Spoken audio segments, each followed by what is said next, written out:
Parties present. Ready to go, Mr. Conklin? You'd be up. You're the appellant. Do you want rebuttal time? Yes, please. If I could reserve 3 minutes. 3 minutes is perfect. You got it. Thank you, Your Honor. May it please the court. My name is Leslie M. Conklin, and I represent the appellant Heather Lakes at Brandon Community Association, Inc. Your Honor, this case comes to the court on appeal of a final judgment of foreclosure from Hillsborough County. And the final judgment of foreclosure granted plaintiffs amended motion for reformation of deed, summary final judgment, and attorney's fees and costs. And Your Honor, at the hearing on the motion for summary judgment, Heather Lakes did not contest MTGLQ's ability to foreclose the mortgage. We didn't contest as to the amounts due and owing. However, we come to the issue of attorney's fees and the reformation of a warranty deed to which MTGLQ was obviously not a party. I raised both by answered affirmative defenses, the fact that they lack standing, and raised it again at the summary judgment hearing. The first Mr. issue, Conklin, though, the association wasn't a party either, correct? that's correct. What exactly, I still don't quite understand what exactly the association's interest in the property is. Are there assessment liens that the association has against the property? Not at the time of the foreclosure, Your Honor, but like a mechanics lien or construction lien, we always have the ability to assert liens for Okay, unpaid assessments. But you didn't, right? So you weren't a subordinate lien holder at any point. But on the other hand, we were hailed into court. My client didn't ask to come into court as a defendant. We were hailed into court by the plaintiff. You were held into court as a precaution in case the HOA did have an interest in the property. Wasn't that correct? To make sure that the HOA was on notice of the proceeding if the HOA had an interest? That's correct.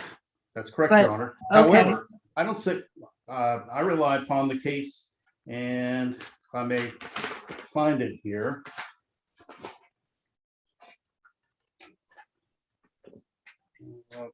Excuse me, Your Honor.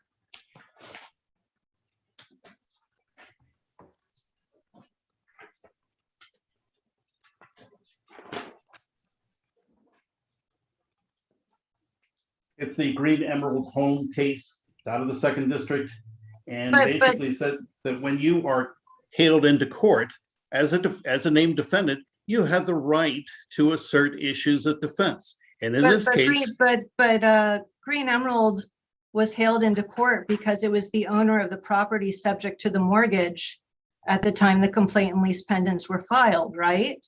They were hailed into court but they also had the ownership interest in the property. well, that's correct. But the point in the Green Emerald Home was also, it didn't limit it to just the owner of the property. It said defendants. And the point is, if we're called in to have the right of cross-examination, and that we are permitted to require the plaintiff to prove up its case, why can't we assert that as a defendant? So you're basically saying in for a penny, in for a pound. If you're in the case, you basically have the right of a party, and you are a party, but you basically have all the rights of someone with an ownership interest in the property.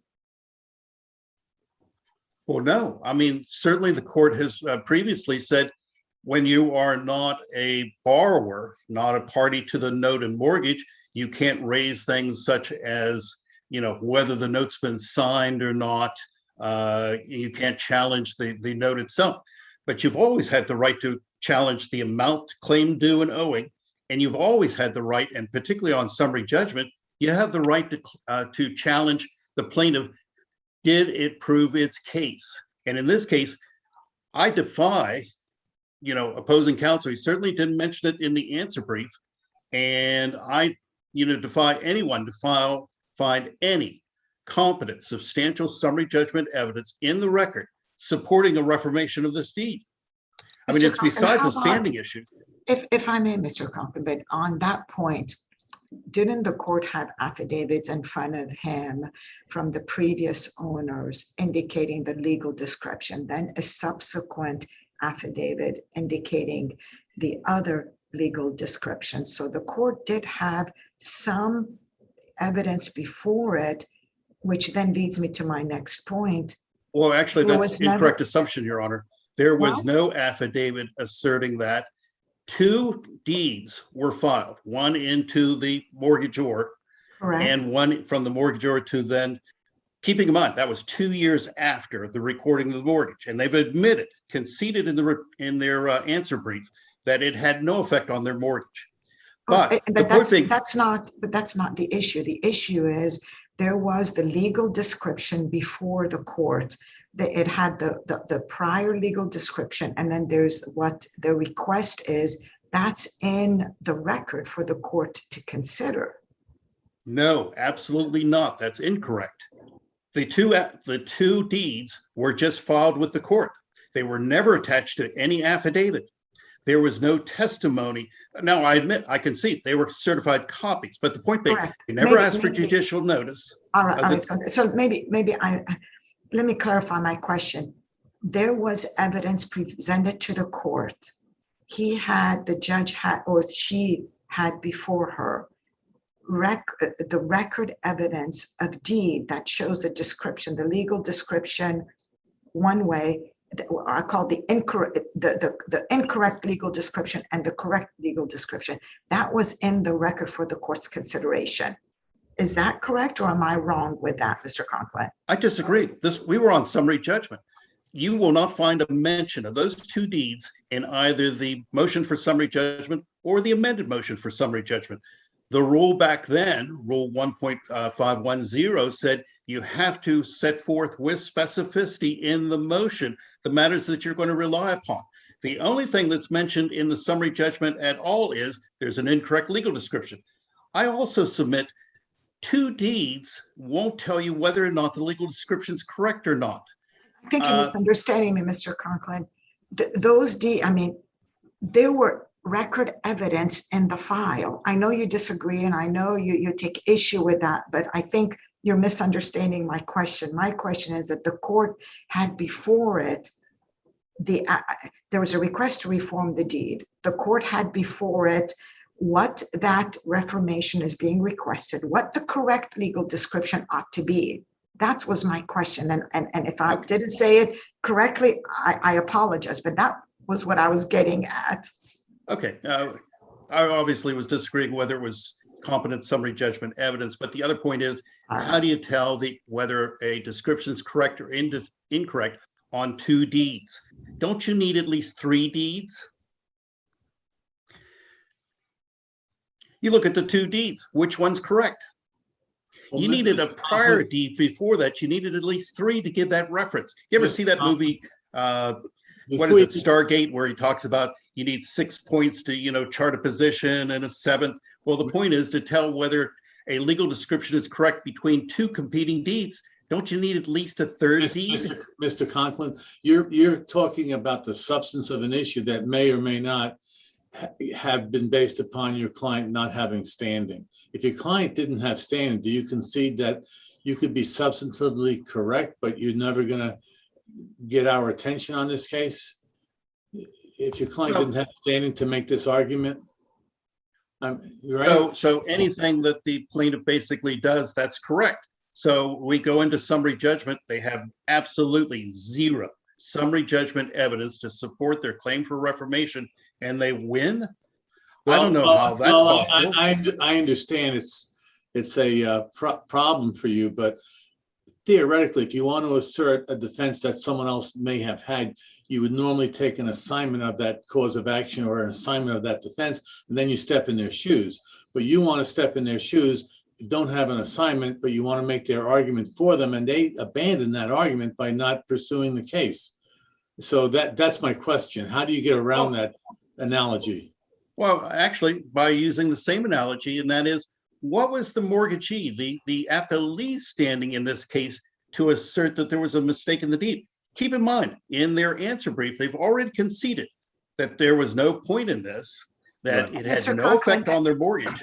let me circle back because I really, the problem, I guess, maybe to try to bring all of this to a head, the question becomes one, and I think Judge Yoakum mentioned that, Judge Valenti mentioned that, the one of standing. And if there was some issue with redemption rights, saying, hey, we have the right, and I think Judge Yoakum hit the nail on the head saying, did you bring a claim for any, was there any amount of, let's just say, fees and costs or anything that your client would be entitled to, anything that would support the issue of standing. But if you don't have any redemption rights and you don't have that, how does this get teed up in front of us?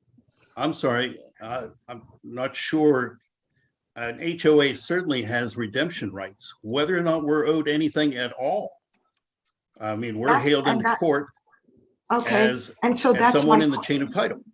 I understand that, but was there any, I mean, did you have, this the sale went through, there was, and let me go back here, from what I understand, is that once the sale went through, there was no objection to the sale, there was no request for a stay, there was no demand that, hey, stop everything because we want to exercise our redemption rights. That's my question. Was that ever done? Well, that's correct.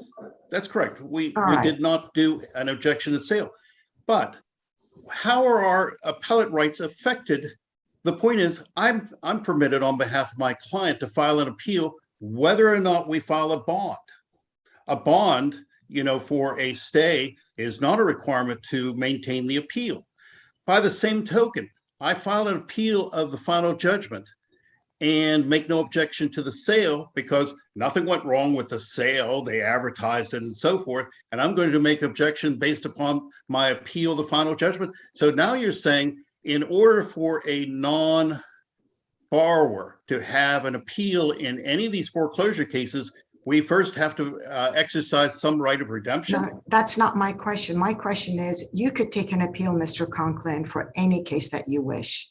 But the question is whether or not you prevail. And you're making the argument before us that your client ought to prevail in these proceedings. That's a far different standard than taking an appeal. You have taken an appeal, but the question is it a meritorious one? And that's where my questions are. Well, was there any, do you have any request? You did not exercise any redemption rights here because it circles back to Judge Yoakum's question that there's no assessments. You're not proceeding for any assessments. And so the question for us is a matter of whether or not you're going to be prevailing in this appeal. Surely you could take any appeal, but the question is it meritorious? That's my question. Mr. Conklin, you've got 4 minutes left. If you want to save 3, you got a minute to respond. Well, I did want to circle around at least to answer the second issue, and that was the HOA asked for an evidentiary hearing as to the attorney's fees. And if the court reviewed the affidavits in this case, they weren't based upon contemporary records. I mean, it was just, we do this, we do that, and so at the hearing, I challenge it and say, I'd like an evidentiary hearing. And so that court says, well, you're not liable for the fees. So no, you don't get a hearing. You could have filed your own affidavits. The whole point of my objection was I didn't want to decide it on affidavits. I wanted an evidentiary hearing. The court denied it. In their answer brief, they admit that absent consent, that I was entitled to an evidentiary hearing on the attorney's fees. The court awarded on the basis of really, I mean, I invite the court to look at the affidavits. $19,000, almost $20,000 in attorney's fees on a simple foreclosure case, and I challenge it. And this goes directly to Green Emerald Homes, and where the court said a named defendant, not the borrower, a named defendant in a civil suit was entitled to the basic elements of notice and opportunity to be heard. This right included the right to meaningfully introduce evidence, cross-examine witnesses, be heard on questions of law. Quote, the amount due under the note is an element of the foreclosure action. The notion that a party named as a defendant in a civil action has no standing to require the plaintiff to prove the elements of its cause of action is a novel one. And we have been unable to find any other area of law where the law says that a named defendant must have standing to prove its case. So Mr. Con, you've got 2 minutes left if you want to save it for rebuttal. It's your choice. I'll save them for rebuttal. Thank you, All Your right. Honor. You got it. You got it. Mr. Levine, you're next. Yes, good morning. Coming through okay? You're looking good. You're sounding good. Thank you. Good morning, Eric Levine of Ackerman LLP. On behalf of the appellee MTGLQ Investors LP, may it please the court, this final judgment should be affirmed. I believe it's a fundamental principle of appellate law that an appellant has to not only be adversely affected or aggrieved by a judgment at the time it's entered, but also remain adversely affected throughout the appellate process so that the appellate court could potentially fashion a remedy that would actually affect the legal rights of the parties. But that is not the case here, I believe, for the reasons already discussed. With respect to the reformation count, I'll start with that. There was evidence before the court in forms of the deeds, the mortgage showing the legal description. So that is competent substantial evidence. The parties to the deed, not the HOA, and I know not my client, but the two parties of the deed, one consented to judgment and one defaulted. And certainly they're not here complaining about the reformation of the deed.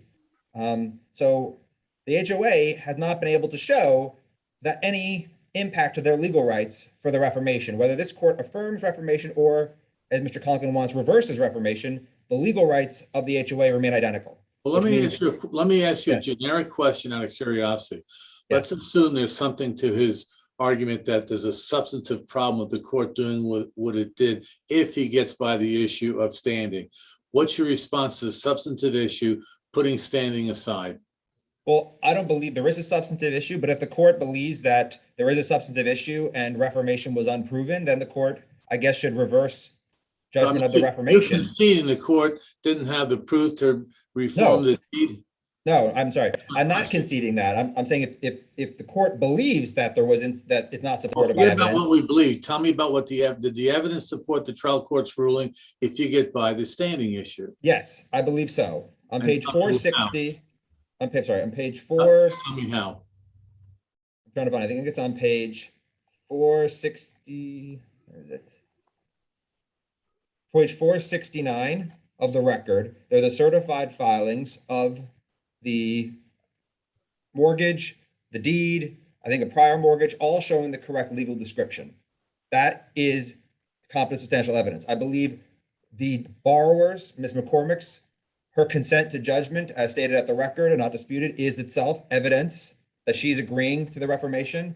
And the fact that the other party of the deed, the trust, Gumroad Trust, I believe, they defaulted, resulting in an admission of all well-pled allegations of the defense. So between the filing of the correct documents, certified copies, which are admissible in summary judgment, and the non-dispute / admission of the parties to the instrument that it should be reformed, I believe the combination of that evidence is competent substantial evidence that reformation was proper. But as I also said in my brief, it's ultimately academic, because even if the court were to reverse reformation of the deed, it wouldn't impact the judgment of foreclosure. These deeds are reformed as a matter of belts and suspenders to make sure that we have good marketable title at the end of the foreclosure process, and it's not always necessary to reform, but we do anyway to make sure there's no title issue later on that we have to come And then back. how about you move on to the attorney fee issue Yes. with the same question in mind? Well, again, the same question in mind is what exactly is Mr. Conklin asking the court to do? Let's assume the court He says, wants a hearing on fees. okay, why? I mean, what if Mr. Conklin's client was going to be liable to pay those fees? I would understand that. No, But I'm asking you, put that aside. Oh. Put standing aside. Did the No, court make a they- mistake by not having a hearing and entering fees? Well, the issue with the fees is not the standing issue. It's not a matter of standing. I believe Mr. Conklin's client did have standing to the extent they possibly had redemption rights. Although Mr. Conklin's admission that his client didn't have any lien on the property kind of makes me think they really didn't have redemption rights because they had no rights to the property to protect. But they Well, had the right. it seemed to me that Mr. Conklin was saying that an HOA, just sort of by virtue of being in the HOA, always has some sort of right of redemption. And is there any authority for that proposition? So Florida statute 720.3085 says that when you're foreclosing a first lien mortgage, you have to join the HOA to take advantage of the safe harbor. It's called, they have to be initially joined in the action to take advantage of the safe harbor. So every single foreclosure case where there's an HOA, that HOA is in there. it doesn't really matter if the HOA is actually owed any money. If the HOA is owed $0, they have no lien, and there's really nothing, there's no rights to the property for us to even foreclose out, but they're named anyway. So if the HOA wasn't actually owed any money, which Mr. Conk, I believe, is conceding, they didn't have redemption rights to begin with.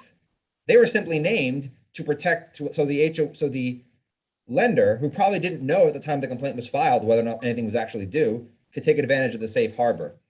But under the facts of this case, even assuming it was error for the trial court to enter the $19,000 fee judgment without an evidentiary hearing, the issue has become moot, because without the $19,000 in attorney's fees, the final judgment would have been about $338,000. The HOA never tendered the $338,000 that they undisputedly was owed to redeem. They didn't move to stay. They didn't object to the sale. And we filed a supplemental authority, a case from the 3rd DCA. It came out 6 days ago, came out last week, called 120 Street LLC versus Sanchez Struve Business Advisors, 3rd DCA, November 10th, 2021. And that case had a very similar, not identical, of course, but had a very similar procedural history as to what happened here. In that case, the property went to sale, no objection, no attempt to redeem, and I guess certificate of title issued. A few months later, the non-borrower mortgagor comes in and says, who I think owned the property at the time, said, wait a minute, the redemption amount was inflated because the judgment, I didn't get credit for certain payments that had been made from prior sales. You need to undo this sale and give me the opportunity to redeem for the lower amount. The trial judge in Miami-Dade said, no, you were not ready, willing, and able to redeem. There was no evidence you were ready, willing, and able to actually tender the amounts owed. And you never objected to the sale within the 10 days. The 3rd DCA last week affirmed that, saying, I'll quote this, quote, the mortgagor neither alleged nor reduced facts supporting the proposition that it was prevented from tendering the indebtedness as reduced by the amounts derived from the prior incomplete sale. So I'm sorry, I guess it was a non-borrower mortgagor, not a third party. But they cases take the same position I'm taking now. It's undisputed that the redemption amount was $338,000 without the attorney's fees. Judges are not required to check their common sense in the robing room. If the HOA really was owed $0, there is absolutely zero chance that HOA was ever going to redeem $338,000 if that $19,000 wasn't there. That's just common sense. And I don't believe. Oh, and the HOA didn't even represent that it wanted to exercise the right to redeem, did it? No, because of course not. I mean, who would pay $338,000 to protect a lien of nothing? No, no one would do that. So that is our mootness doctrine, that even assuming that it was error for the court to do what it did, the fact that the HOA never took any steps to protect their purported redemption rights and never did anything and just let the sale go through unabated, at this point, under the statute, I think it's 45.0351, maybe my site's exact, a little bit off, but under the redemption statute, once a certificate of sale was filed, like a snap of the fingers, the redemption rights terminated, and it's all moot. There's no relief this court can afford the HOA on that point.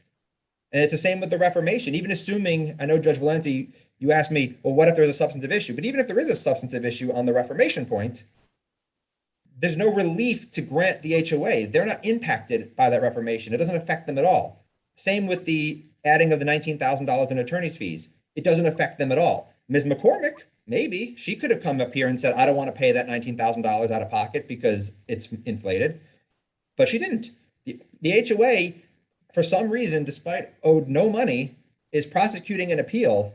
It really doesn't make much sense to me when they're not impacted at all by this relief. And the last point I want to make very briefly is I don't think the court's ever going to reach it, but the motion for fees, the pending motion for fees as a sanction, because obviously the HOA has no contractual right to fees in this case. Even if this court were to reverse on any of the issues presented here, I don't believe there's any basis to sanction the appellee. Under Bokeberger, if in order to appellee to be sanctioned, they have to really be advancing, making misrepresentations or advancing frivolous arguments, and we certainly have not done so. All our arguments are clearly made in good faith, even if this court disagrees with it. And before you wrap up, Mr. Lee, I'm trying to pull the complaint. Was the complaint a verified complaint? I'm trying to pull it. I have it right. I have it in front of me. I have the record up behind me. It was filed in 2018, so it better have been. Yes, it was a verified complaint, April 2018. That's what I So- thought. Thank you. Thank you. So the last point was that the motion for fees here was served and filed before we ever filed an answer brief, which means there was no papers for us to withdraw anyway. So I think the motion for fees needs to be denied regardless of the ultimate outcome of the appeal on the merits of the judgment. So unless the court has any questions, I think the judgment in this case should be affirmed. Or now that I think about it, quite frankly, in the alternative, I believe this appeal could actually be dismissed as not raising a justiciable issue for the court to even address. Thank you. All right, thank you. Mr. Conklin, you've got your 2 minutes left. Thank you. I'll try to be brief, put it in the 2 minutes. As to Judge Kuzan's question about whether it was verified complaint, Second District has ruled on that. I haven't the citation at my fingertips, but a verified complaint cannot serve as an affidavit to support a motion for summary judgment because it's based upon information and belief. And that was not my question, Mr. Oh, Conklin. I okay. was just, yeah. And I still rely upon the fact that even if there were no parties present at the motion for summary judgment. So the point is, then plaintiff is entitled to entry of summary judgment despite the fact there is no evidence whatsoever to support the summary judgment. And I understand about the filing of the deeds, but they weren't attached to any of the affidavits. They weren't mentioned in the motions. So the point being, unless the HOA is there because it's a named party and because we were present at the hearing, we object that there wasn't substantial competence summary judgment. In fact, there was no summary judgment evidence whatsoever to support the reformation. But As for the Mr. attorney- Conklin, to Yes. sort of pick up on something Mr. Levine said, so what? What meaningful relief could we grant the HOA at this point? We could haul everybody back into the trial court and, Haul you them- know, or Exactly. whatever, but what does that do? Well, the point is, does the HOA want pieces of property that have the incorrect legal description? We don't know. And based upon the record, we don't know what the correct legal description is. All they alleged in the verified complaint was there was a mistake. They didn't allege fraud, inducement. Who says that the full amount of the property was to be deeded by the grantor? Well, The whole presumably the grantor. I mean, or Or she didn't say that. They say they have a consent to judgment. They never showed it, never filed it with the court. I raised it at the hearing and said, we don't have it to look at. And they said, well, you're just assuming that she didn't consent as to the reformation. And I said, I don't think she knew anything about it, but you're not showing but you're the not her consent. lawyer. So. But on the other hand, we're entitled to see if they're claiming at the hearing that she consented to the reformation. I say she didn't. Mr. Show Conklin, I'll the- let you go over, but you are technically out of time. Is there something you'd like to say in the last 5? Yes, I wanted to mention about the attorney's fees. The point is, then I guess any right of redemption for anyone can be destroyed if in fact you don't make any attempt to redeem at the foreclosure sale. The point being, in this case, it was almost $20,000 in attorney's fees. What if it was 2 million? Do we still come up to the court and say, oh, you don't have standing to raise that? Basically, I'm not surprised. Then they put in evidence afterwards that MTGLQ was a successful bidder at the public sale. But Well, no Mr. wonder when Conklin- you can add Mr. any amount. Conklin, I have to add, because whoever's listening, I don't want them to hear. Your client could have saved all of this by asking a motion to stay. Your client could have had the right to stop everything in order to have this fixed. So I don't want people to think, who's listening this, that somehow this is run amok. Your client still bears some responsibility if there was a concern to file a motion to stay, to stop everything, to see if there's this issue could be resolved. And I think it circles back to what both Judge Joachim and Judge Valenti said, is the question is that what damages did your client, what standing ultimately, why is that being done? And I think that's the ultimate question for us to review. But thank you, Mr. Conklin. Mr. Conklin, Thank you, you're Your Honor. technically out of time, so I'm going to say thank you both, Thank Mr. you. Levine. You both have a nice day. It's not quite 11, so I know we have another case on the docket, but let's take a 10-minute break. while we queue up the